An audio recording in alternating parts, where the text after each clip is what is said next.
네, 안녕하세요. 자, 오늘은 장기 임대주택 보유에 대한 거주주택 특례에 대한 얘기를 하려고 합니다. 이게 굉장히 어려워요. 소득세법 시행령의 155조는 1세대 1주택 특례에 대한 내용을 전부 쭉 얘기를 하잖아요.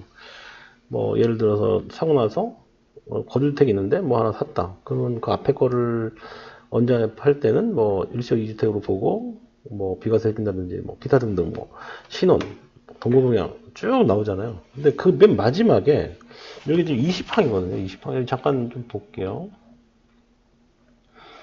어디냐? 잠깐 지금 찾다가 지금 화면을 켜가지고 제가 155조 1세대 1주택 특례 이게 되게 길죠. 이게 이 조항이 정말 커요. 굉장히 큰데 이제 제가 오늘 아주 끝을 보려고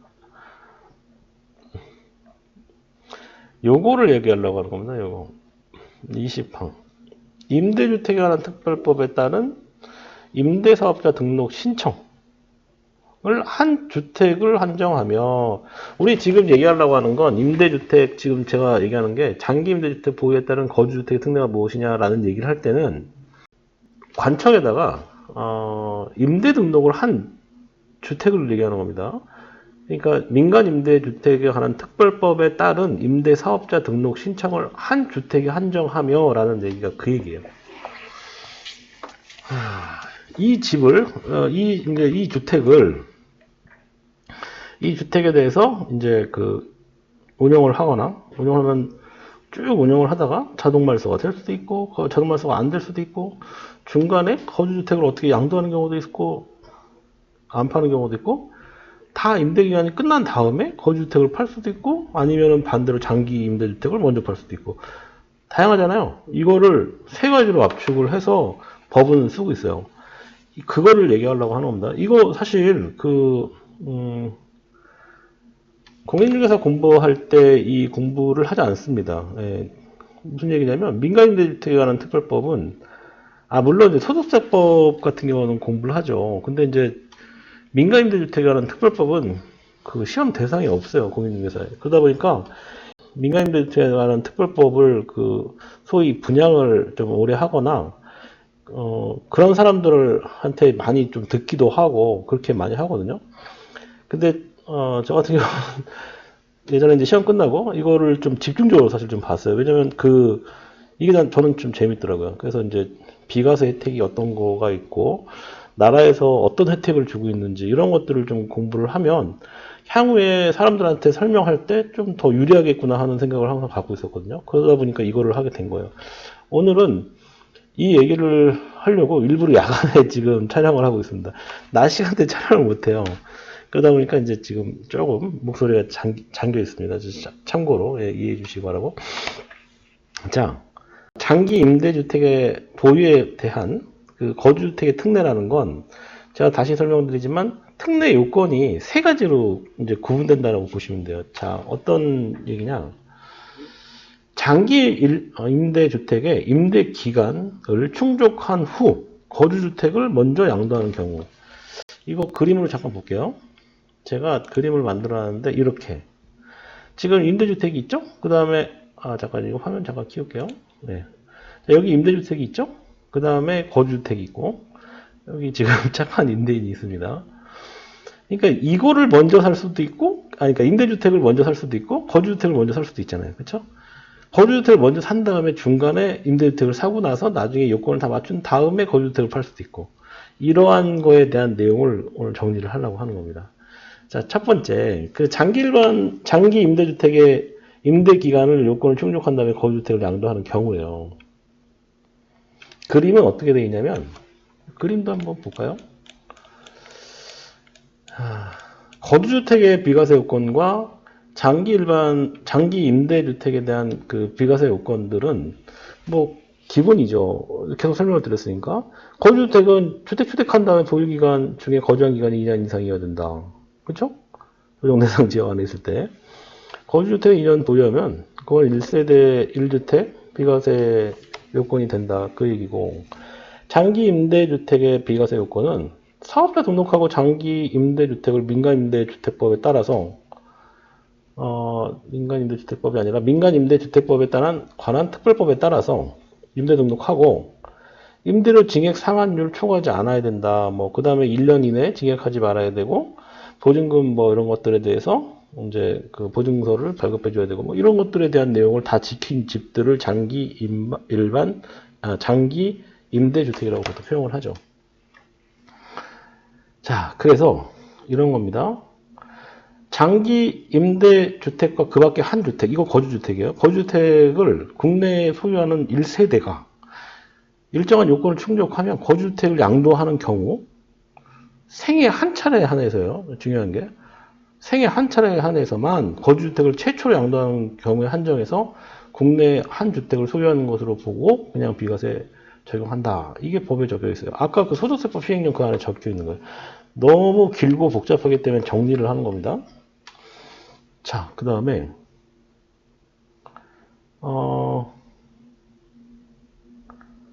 이거는 좀 봐야겠네요. 저 무슨 얘기냐면 소득세법 시행령의 160몇 조인가 7조 167조 1항 제 2호 2호 요거 얘기하는 겁니다. 요거 2호 이것도 똑같은 거죠. 민간임대 등록한 요건을 갖춘 그걸 얘기하는 거. 아까 처음에 얘기했던 마목 1세대가 1주택 이상을 보유한 상태에서 새로 취득하는 조정대상 지역 안에 있는 장기 일반 민간 임대주택도 장기 임대주택에 포함한다. 그쵸? 이건 뭐 당연한 얘기죠. 그렇다는 얘기고. 그래서 그림을 잠깐 보여드리면 제가 지금 설명드린 걸 그림으로 좀 잠깐 보여드릴게요. 이게 어떤 형태로 그림이 그려지냐면 딱 요겁니다. 잠깐만요. 요 그림입니다. 처음에 A주택 취득했죠. 그리고 나서 장기 임대주택 B를 취득한 다음에 임대를 놨어요. 임대 등록을 지자체에서 했다는 얘기죠. 세무서에도 할 수 있습니다. 세무서에서 하는 게 아니라 지자체에서 하면 세무서에 사업자 등록증을 만들 수가 있어요.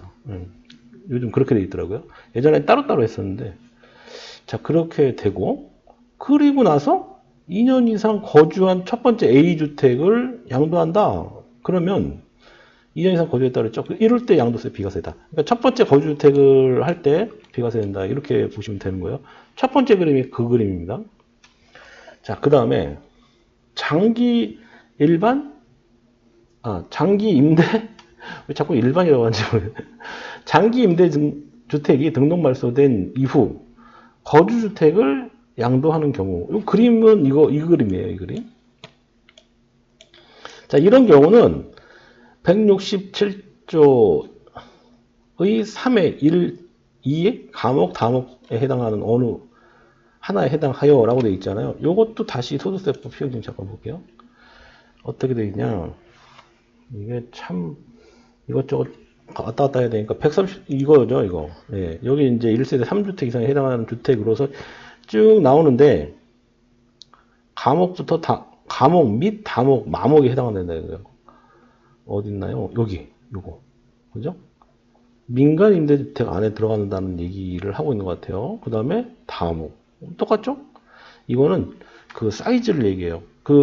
나중에 이제 그 임대주택에 어떤 게 임대주택에 들어가냐라는 것도 밑에 나오긴 하지만 그거 너무 복잡해요. 그래서 일반적으로 큰 사이즈가 아닌 적당한 사이즈의 뭐 오피스라든지 뭐 그런 것들을 장기 임대주택으로 등록을 하면 할 수 있다. 뭐 이렇게 보시면 되는데 자, 그래서 거기까지 들어가면 복잡하니까 지금 장기 임대주택이 다음 어느 하나에 해당해서 등록이 말소된 경우에 말소된 이후 5년 이내에 거주주택을 양도하는 경우에 한정해서 임대기간 요건을 갖춘 것으로 보고 비과세한다. 뭘 비과세하냐면 앞에 있는 거주주택을 비과세하겠다는 뜻이에요. 임대기간이 말소됐잖아요. 말소됐음에도 불구하고 말소되고 쭉 시간이 지나서 계속 임대를 하고 있어도 앞에 있는 거주주택을 5년 이내에 양도하는 경우에 비과세 해주겠다. 그 뜻의 그림이 한번 그림 다시 볼게요. 자, 어디냐? 여기 보시면 A주택 취득했죠? 그 다음에 B 임대주택을 취득했고 임대했고 그 다음에 쭉 가다가 장기 임대주택이 자동 또는 자진 말소됐다 이거예요. 이게 8년 아니면 4년짜리가 있었죠. 그 다음에 지금은 10년입니다. 그래서 8년 동안 자동 말소가 됐다. 그러고 나서 5년 이내에 앞에 있는 A주택인 거주주택을 양도한다. 그럴 때 양도할 때 비과세 된다. 이렇게 보시면 됩니다.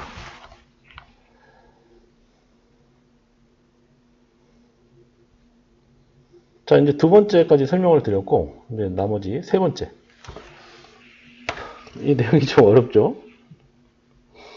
장기 임대주택은 사실 설명하기가 굉장히 어려워요.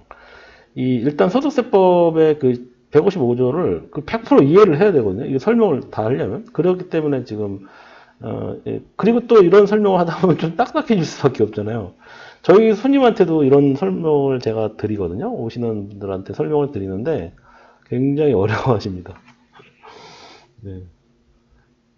그러니까 양도하는 시점에 이거 팔아도 비과세 될까요? 이거를 먼저 확인한 다음에 파는 게 제일 중요하겠죠. 자, 그리고 마지막 세 번째. 장기 임대주택의 임대기간 요건을 충족하기 전에 거주주택을 먼저 양도한대요. 그쵸? 케이스가 첫 번째, 두 번째, 세 번째, 지금 세 번째예요, 세 번째.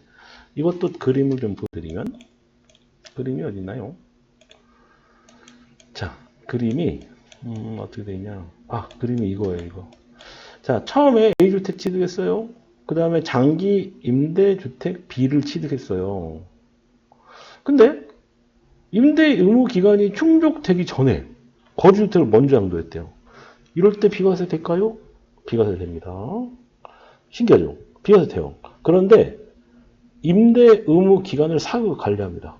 이게 중요한 거예요. 자, 무슨 얘기냐?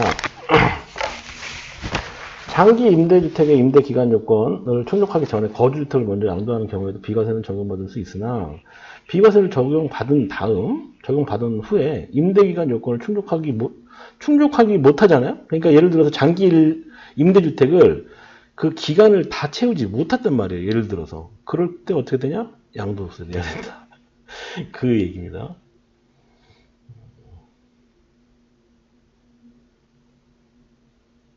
이게 근데 또 계산 방법이 있어요. 그러니까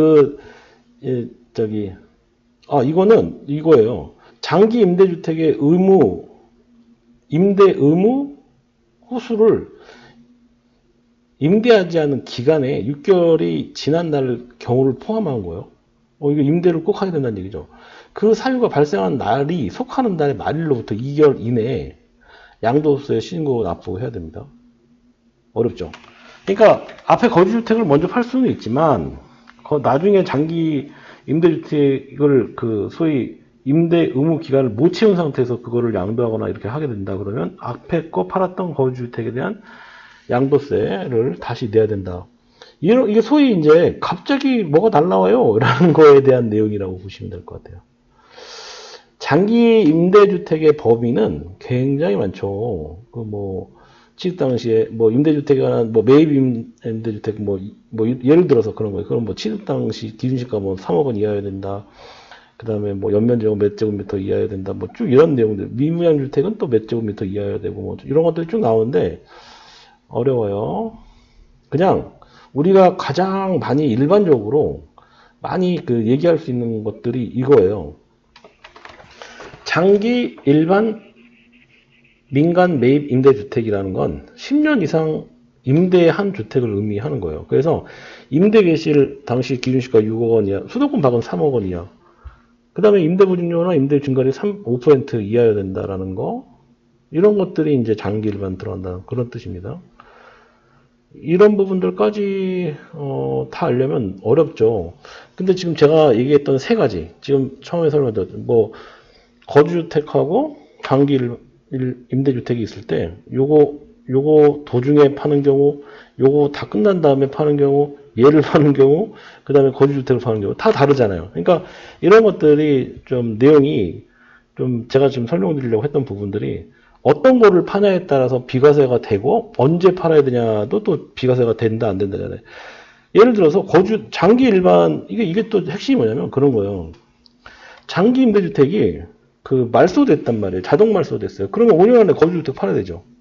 근데 깜빡하고 거주주택을 5년 안에 못 팔았어요. 예를 들어서 어떻게 될까요?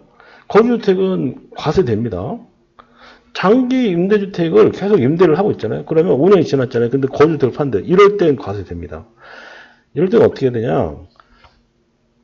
자동 말소된 걸 먼저 팔아야겠죠. 자동 말소된 건 비과세가 되는 거니까. 그리고 나서 2년이 지난 다음에 거주주택을 파시면 비과세가 되겠죠. 그렇게 이제 순서적인 측면을 좀 고민을 하시면 될 것 같아요. 이 내용은 좀 하고 싶었고요. 이거 실제로 임대주택을 갖고 계신 분들은 좀 고민을 좀 많이 하시는 게 좋을 것 같네요. 자, 2020년 8월 18일 이후부터 임대 의무기간이 8년에서 10년으로 연장됐어요. 그리고 4년 단기는 폐지됐죠? 뭐 이런 내용들 좀 있습니다.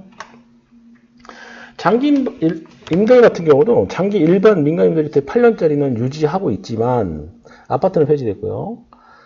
매입임대 같은 경우는 아파트는 폐지됐습니다. 그 다음에 건설임대 같은 경우는 유지되고 있고. 자, 뭐 이런 내용들에 대한 얘기를 좀 했고요. 네, 추가적으로, 장기 임대주택에 관한 Q&A가 몇 개 있어요. 그거까지만 제가 좀 더 보고 말씀드릴게요. 자, 장기 임대주택 보유자의 거주주택에 대한 비과세는 생애 한 해만 가능한가요? 네, 한 해만 가능합니다. 네, 설명드리면,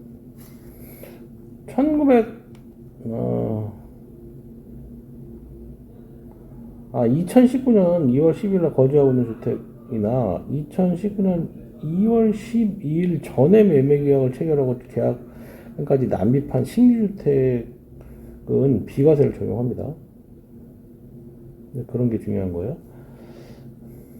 장기 임대주택을 보유한 세대가 2019년 2월 10일 전에 이사 목적으로 신규주택을 취득계약을 체결한 경우에는 현재 거주 중인 주택과 계약한 신규 주택까지도 비과세가 됩니다. 이것도 참고하시면 될 것 같아요. 자, 그 다음에 기존에 거주주택을 비과세 받은 적이 있어도 시행일 이후 취득한 거주주택에 대해 한 번 더 거주주택 비과세를 받을 수 있나요? 어떻게 하죠? 장기 임대주택의 보유자의 거주주택에 대한 비과세는 생애 한 번만 가능합니다. 기존에 거주주택 비과세를 받은 적이 있으면 2019년 2월 12일 이후 취득한 주택은 비과세 적용이 안 돼요. 이거 어떻게 하죠? 한 번 받으면 된다는 거 기억하셔야 될 것 같아요. 그 다음에 종전에 보유하고 있었던 장기 임대주택을 거주주택으로 전환, 한 후 이사를 하고 양도하는 경우는 어떻게 되나요? 이것도 어떻게 하죠? 그러니까 본인이 장기 임대주택을 하고 있었는데 그거를 거기다 사입자 나간 다음에 임차가 안 들어오니까 자기가 본인이 들어갔대요. 그럴 수 있잖아. 종전에 보유한 주택은 종전 규정에 따라 직전에 거주한 주택을 양도한 날로부터 양도 차익분에 대해서만 비과세를 적용합니다. 어려운 얘기예요. 예. 그러나 2019년도 2월 12일 이후 취득한 장기임대주택을 거주주택으로 전환한다. 이럴 땐 과세합니다. 네, 비과세가 안 돼요. 자, 그 다음에 또 뭐가 있나요? 이거 하나까지만 더 보면 될 것 같은데. 장기임대주택 자진말소 또는 자동말소 후 거주주택 특례 요건. 거주주택 양도일까지 장기 임대주택 1번 임대해야 되는지 2번 임대료 상한 5% 준수해야 되는지 사업자 등록증도 계속 유지를 해야 되는지에 대한 거를 여쭤보십니다. 어떨 것 같으세요, 이거? 이건 준수하지 않아도 됩니다.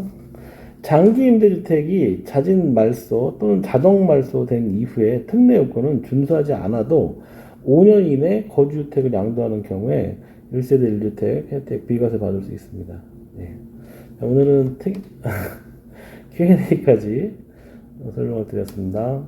자, 뭐 이런 내용들에 대한 얘기를 좀 했고요.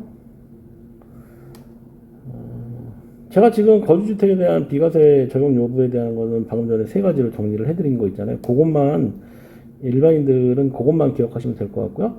그 다음에 이제 그 소위 고가주택 있잖아요. 고가주택. 그 고가주택은, 네, 고가주택 부분은 비과세되는 부분이 얼마까지다. 이건 대부분 아실 거예요. 네, 그 정도로만 하면 될 것 같아요, 오늘. 자, 궁금하신 사항 있으면 장기 일반 임대주택에 대해서 궁금하신 사항이 있으시면 댓글로 남겨주세요. 자세하게 찾아서 설명드리도록 하겠습니다. 오늘 여기까지 할게요. 고맙습니다.